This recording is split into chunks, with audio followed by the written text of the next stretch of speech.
To quote John Mulaney from the Oscars in 2024, some people say that the silent era of film was the golden age of film. These people are difficult and insane.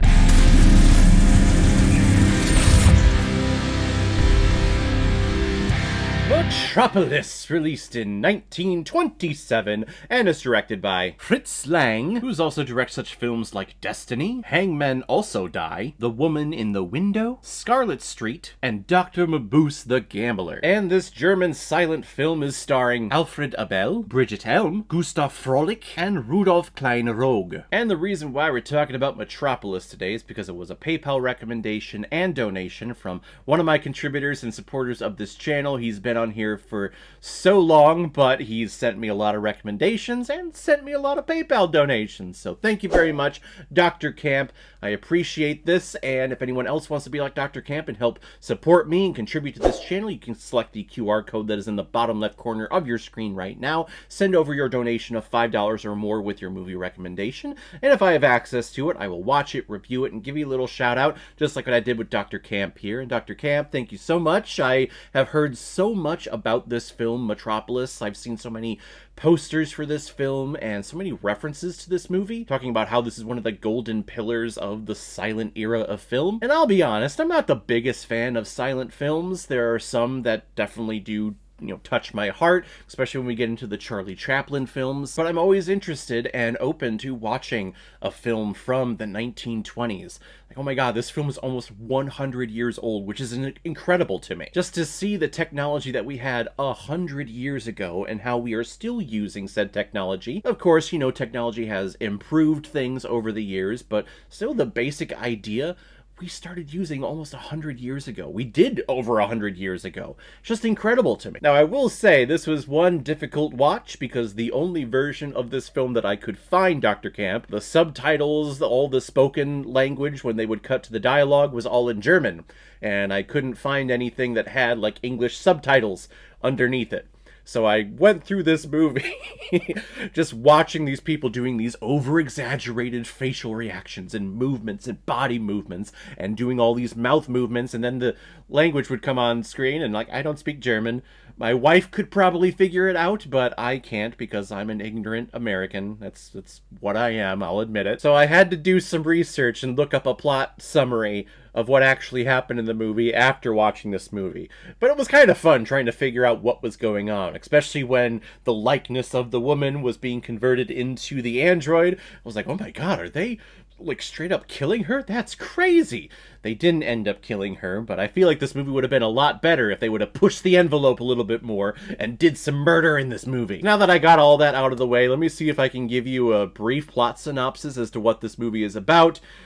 It's probably going to be crap, though, I'll be honest. In the future, several wealthy industrialists are running the entire city known as Metropolis, while the not-so-well-off are working in the basement levels of the city, making the city run on electricity. And the film mainly follows the son of one of the big industrialists, known as Fritter, who is ignorant to what is going on the lower levels, but while he falls madly in love with Maria, who is in touch with the lower levels and the children of those workers, he discovers what is going on and sets out a plan to make things right so that he can finally be with Maria. But Fritter's father is not having any of it, so he enlists the help of a mad scientist known as Rotwang to use his android building technologies to disguise the android as Maria and to infiltrate the lower levels to convince them to continue working. But apparently Rotwang has his own agenda where he's going to actually make the android go down to the lower levels and destroy the city. He is going to burn this city to the ground. So we have the big industrialists who are like, oh, he's going to set things right.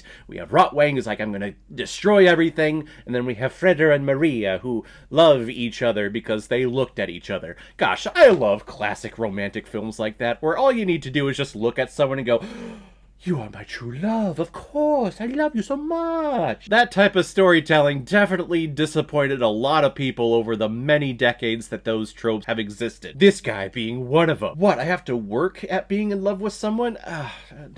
Okay, fine, I guess it's worth it. Now again, doing research, really with this movie, because I didn't know exactly what was going on, my main thoughts are based on the research that I did. When I say I did research, I went to Wikipedia and I looked up everything. And Wikipedia is not the most reliable source because it's a tertiary source where you have people claiming to know things and know the sources of other things, but it's the fastest reference that I could grab, so I apologize. So in researching this film, I discovered that this is one of the quintessential sci-fi films. A lot of people reference this as one of the first sci-fi fantasy films, which is really cool. Without a film like this, we would not be getting amazing things like Flash Gordon and Star Trek and Star Wars and Alien and Aliens. Or, I mean, maybe we would eventually, it just would have came a little bit later, but this is something that influenced a lot of young filmmakers into making the films that we, in my generation, now have today. And the artwork for this film, I think, is wonderful. It is so iconic. I've never watched this film before today, but I have seen the Metropolis poster, I have seen the renderings of the Metropolis android so many times. It's referenced so many times in marketing and just in its art direction. So those technical aspects, I absolutely love this film. I think it's beautiful. But then we get into the silent era performances, and that's where it starts losing me a little bit. Again, I'm not the biggest fan of silent era overacting and big movements and big facial movements. They have the whole bunch of eyeliner on because that's what make their eyes pop on screen. This era of German film, I don't know if this was a popular thing, but everyone in this movie, especially when it comes to the men, have terrible haircuts, like really bad. Middle part and then the hair comes out like this.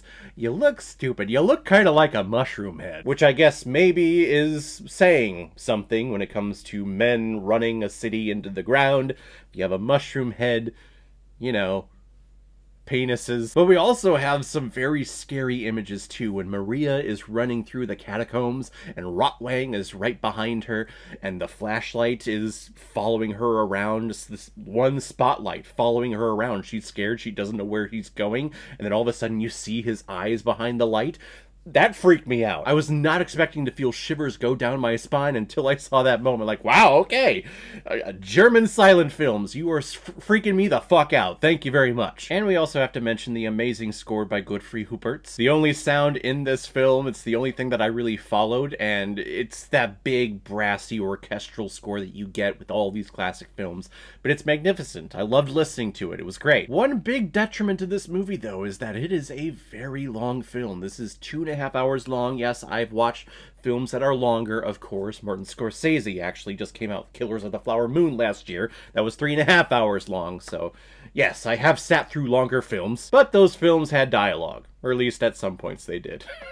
So for me, watching this, not knowing exactly what was happening, not seeing any of the subtitles in my language for me to understand who these characters are and what they were trying to do, 2.5 hours is a long time. So that's my viewing experience. Maybe the experience is going to be different from you, or it has been different from you if you've already watched this movie and you understand German. But all I can comment on is my experience, and my experience was not the best. So with that being said, I'm going to give Metropolis 3 out of 5 Blu-rays.